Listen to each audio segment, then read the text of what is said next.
Michelle here, taking over for another lesson for the day. Marty, thank you so much for having me. Today, I would like to talk about chord voicings. I think that it's really important to be able to put a few of these things in your toolbox so you know when to pull them out. I'm gonna speak specifically for chord voicings dependent on the genre you're playing, because I think that the genre really determines on where you're playing in the neck, how you're playing your chords.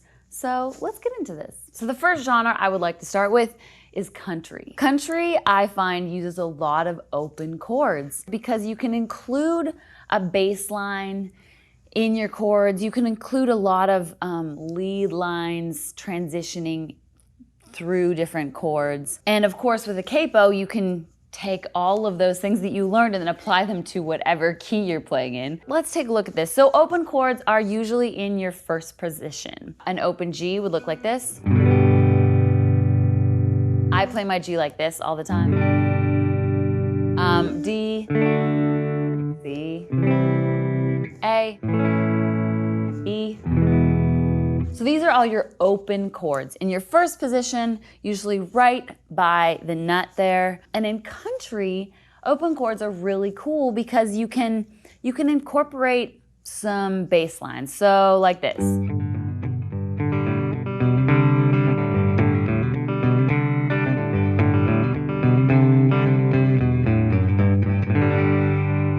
Or in C, for instance, you could go like this.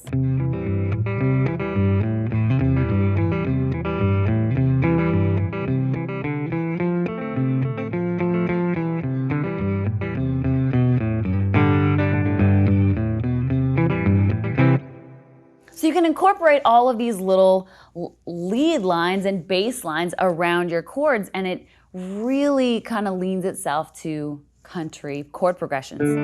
Even when you're in D, you have all of these notes like using your top E string, or you can even use like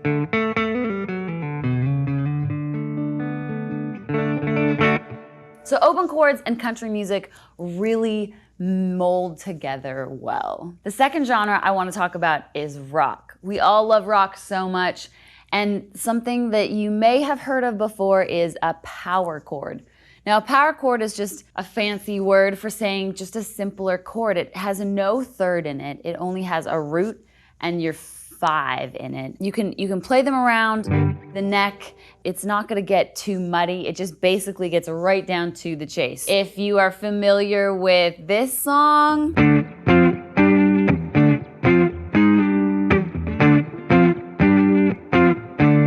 okay, so Smoke on the Water, for instance, uses power chords. And it's very simple. It's just your root, your 5, and your root. Now, the coolest thing about power chords is generally you play them off of your low E string or your A string. And you can go off of your root note, which will be your first finger. So let's say we wanted to play a G power chord.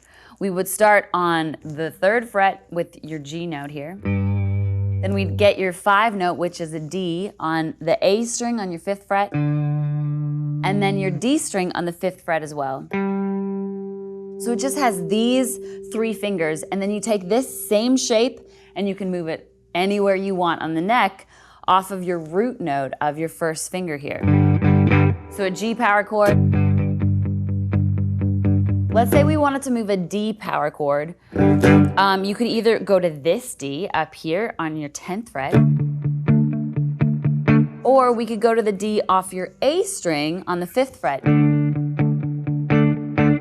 Again, another voicing is using a chord progression, or a chord here, or a chord here.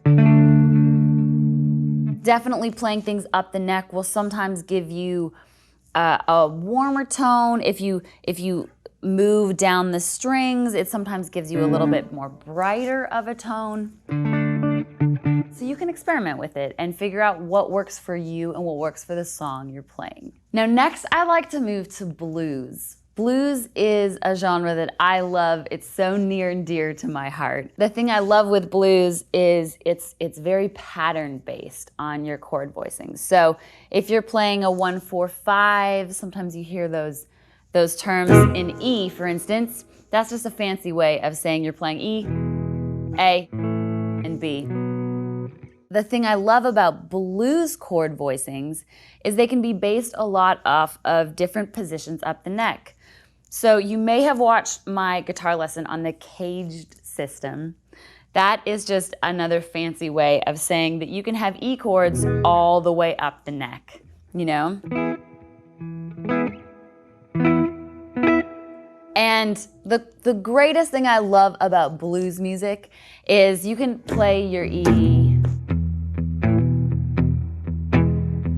and then you can hop up to different boxes, I call them, and you can either solo or you can just add those chord voicings in the middle. So let me show you what I'm talking about. So let's say we're playing open E, but we want to throw in a little bit of flavor.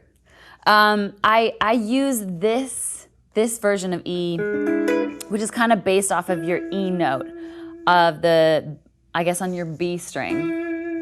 And so you can move this around to anywhere on the neck depending on what chord you need. But I hop up to this chord shape a lot to solo out of, and it is also based out of the C formation of E. So it's just the top of this. So you can play.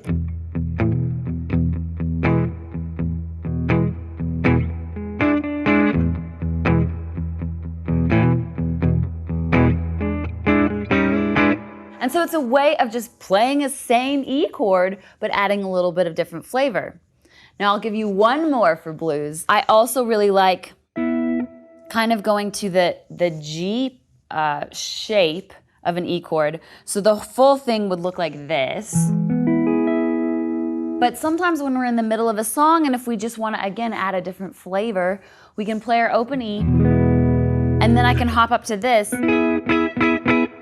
And this is also a good way to bass anytime you want to throw in a few licks, anytime you want to improvise or solo a little bit. You can base your solo off of these positions.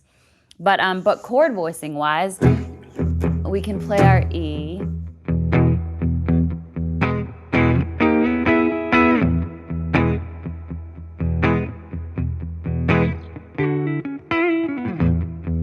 So you basically have so many different options, but you have like those little extra flavors that you can add just to your standard open E.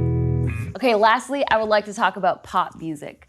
I love pop music because there are so many overtones and undertones that are beautiful in the melodies of pop music. And I love playing with a lot of open chords. Whenever I'm songwriting, I write with a lot of open chords just because they're so fun to play. I'll show you one of my favorite positions of open chords. Again, with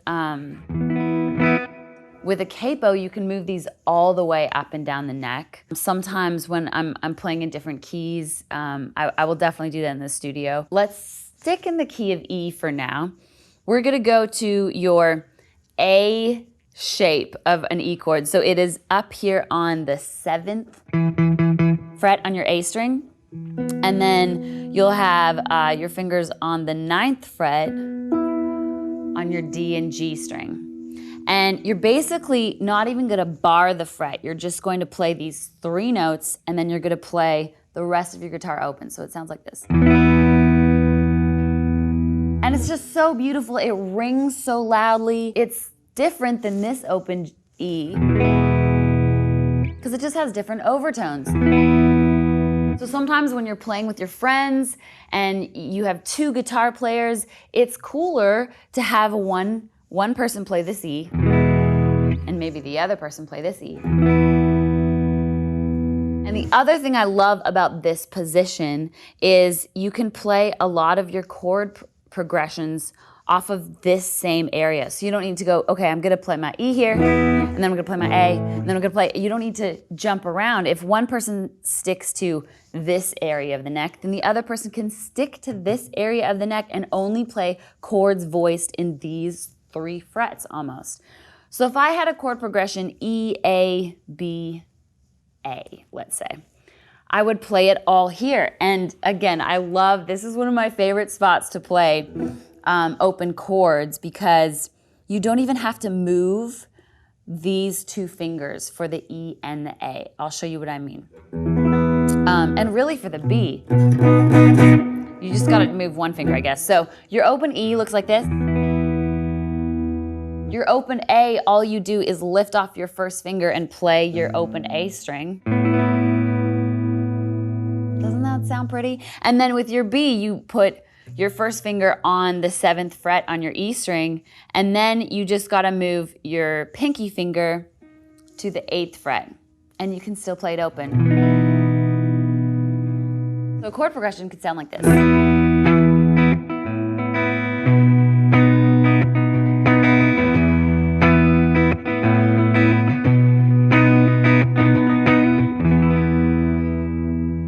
And you barely need to move your hands, and yet it's a completely different sound than this.